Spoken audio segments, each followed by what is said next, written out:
Bonjour, nous allons faire des bouchées à la reine. Alors, pour les bouchées à la reine, il faut acheter dans le commerce ou chez le boulanger des bouchées vides, des champignons de Paris, des lardons, de la farine, de l'huile, du lait et du parmesan ou du gruyère selon vos goûts. Vous pouvez rajouter des olives vertes dénoyautées aussi, coupées en petits morceaux si vous en avez, ça peut être sympa. Et voire remplacer les lardons par des noix de Saint-Jacques par exemple. Donc je vais commencer à froid à faire ma béchamel. Donc j'ai mis un fond d'huile et de la farine. Hein, je mets les doses dans la liste des ingrédients. Je vais rajouter toujours à froid en fouettant le lait.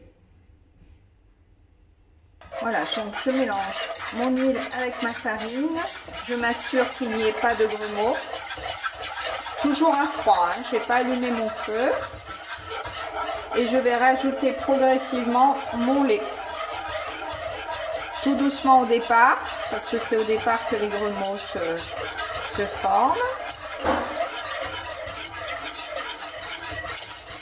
On remue activement, contrairement à après, mais là ça va être actif. De toute façon, ça craint rien, c'est à froid.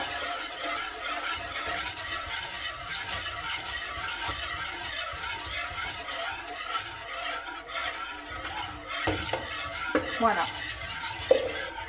Donc une fois que c'est bien remué, je vais le mettre sur mon feu, le feu fort. Je le mets là, je rajoute du sel.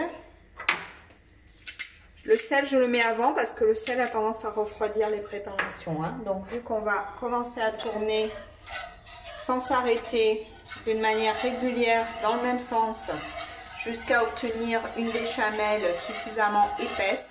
Surtout la béchamel, soyez vigilants.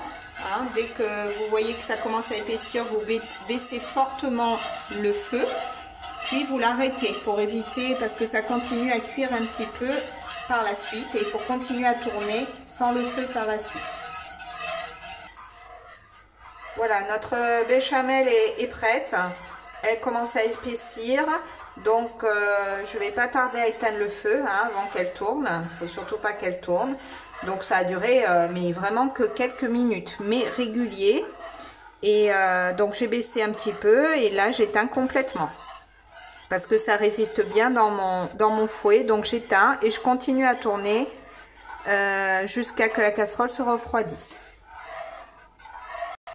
Ma béchamel est parfaite, donc je vais introduire mes lardons pour qu'ils pré-cuisent dedans.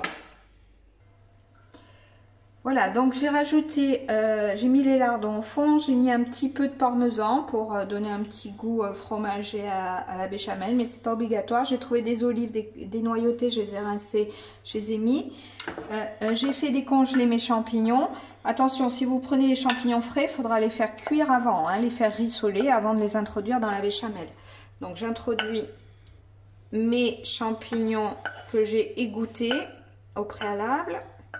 Pas que le jus s'introduise, donc on fait en sorte qu'il n'y ait que les champignons qui soient à l'intérieur. Voilà, on va remuer.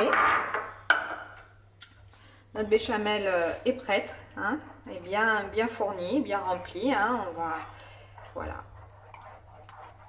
Et on va remplir nos bouchées à la reine. Alors les bouchées à la reine, selon les marques, vous avez des petits chapeaux qui sont prévus. Là, c'est pas le cas.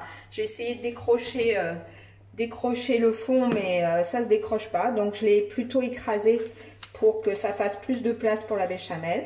Donc on va finir par peut-être du gruyère, histoire que ça dore un petit peu, que ça donne un aspect un peu joli. Mais sinon, vous avez des bouchées à la reine dans le commerce qui ont des chapeaux aussi. C'est sympa.